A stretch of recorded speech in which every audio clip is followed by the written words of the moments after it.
Praise the Lord. मसीह यीशु में आप सबकी सलामती हो। मैं एवेंजलिस्ट रूथ सुदागर, और आज मैं और आप खुदावंद के कलाम में से सीखेंगे। क्या शानदार और कवि अल्फाज हैं।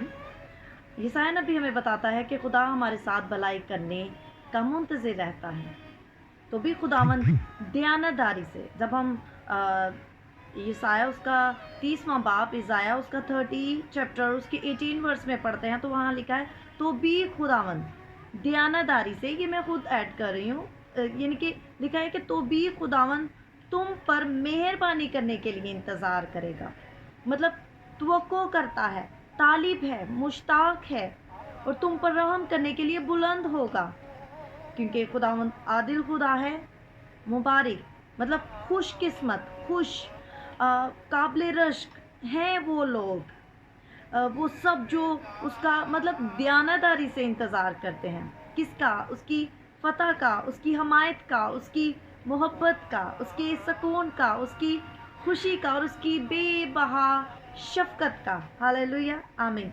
ज़रा सोचिए, खुदा आपके और मेरे साथ वक्त गुजारना चाहता है, क्योंकि वो आपसे और मुझसे मोहब्बत करता है, और मैं और आप उसके लिए ख़ास हैं। खुदा आपसे और मुझसे इस कदर मोहब्बत रखता है कि वो आपकी और मेरी आवारगी का हिसाब रखता है। वो हमारे आंसू की कदर करता है, वो हमारे आंसू को अपने मशकीज़े में रख लेता है और अपनी किताब में उनका इंदराज करता है। हम ज़बूर 56 में, साम 56 उसके 8 वर्स में ऐसा पढ़ सकते हैं, और खुदा के कलाम में लिखा है कि यीशु ने अपने शागिर्दों से कहा, मैं तुम्हें यतीम ना छोड़ूंगा। मतलब बेसकून, तन्हा, गमगीन, नाउमीद, बेबस बिल्कुल नहीं छोड़ूंगा, मैं तुम्हारे पास फिर आऊँगा। और ज़बूर 27 उसकी 10वीं आयत में दाऊद लिखता है कि जब मेरा बाप, मेरी माँ मुझे छोड़ दें, तो खुदा मुझे संभाल लेगा, और वो हमें ले पालक औलाद की तरह ले लेगा। आमीन। शायद आप और मैं जो है वो फितरी मोहब्बत की कमी को महसूस करते हैं, लेकिन जो हर शख्स की ख्वाहिश होती है, ज़रूरत होती है। शायद आपके ख़ानदान ने आपको छोड़ दिया है और आप मायूस हैं, आप सैड हैं, आप तन्हा हैं, लेकिन खुदा चाहता है कि आप जानें कि खुदा आपसे कितनी मोहब्बत करता है।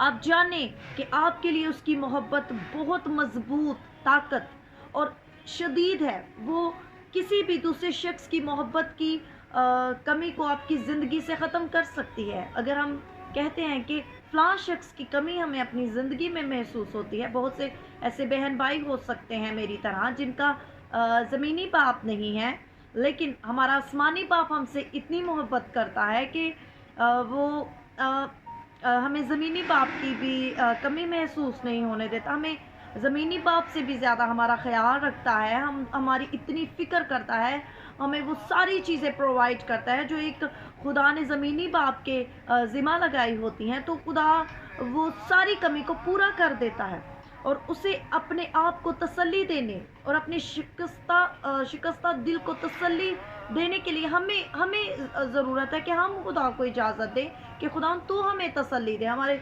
शिकस्ता दिल को शिफा दे। और आप खुदा के ख़ानदान में, मैं खुदा के ख़ानदान में लेपालक तौर पर ले ली गई हूँ, यहाँ आप ले गए हैं। अब हम उसकी औलाद हैं, और वो हमसे मोहब्बत रखता है। वो हमसे इतनी मोहब्बत रखता है कि उसने हमें अपना इकलौता बेटा बख्श दिया, ताकि हम यीशु पर ईमान लाएं और हलाक ना हो, बल्कि हमेशा की ज़िंदगी पाएं। सो आज हमने इन शानदार और कवि अल्फाज के बारे में सीखा कि यशायाह जो है वो क्या फरमाता है। खुदा की तरफ से जो उसे कलाम मिलता है, वो उसको लिखता है, हम तक ये कलाम पहुंचता है कि खुदा हमसे बेपनाह मोहब्बत करता है, वो हम पर मेहरबान है, वो हम पर रहम करने के लिए बुलंद होता है, और हम उसकी फ़तह को ले लेते हैं, उसकी हमायत को, उसकी मोहब्बत को ले लेते हैं, हम उसकी खुशी को और उसकी बेबहा शफ़क़त को हम ले लेते हैं, और उस वक्त ही ले लेते हैं जब हम दयानतदारी से उसके साथ चलते हैं, उसको अपना नजात दहिंदा कबूल करते हैं, और जब हम खुदा को इजाज़त देते हैं تو ہمیں خدا کو اجازت دینے کی ضرورت ہے. سو خداوند مجھے اور آپ کو اس کلام کے وسیلہ سے برکت دے، اور خداوند ہمیشہ آپ پر مجھ پر جو ہے وہ مہربان رہے، اور ہمیشہ ہم خداوند سے ہی ایکسپیکٹ کریں. God bless you all.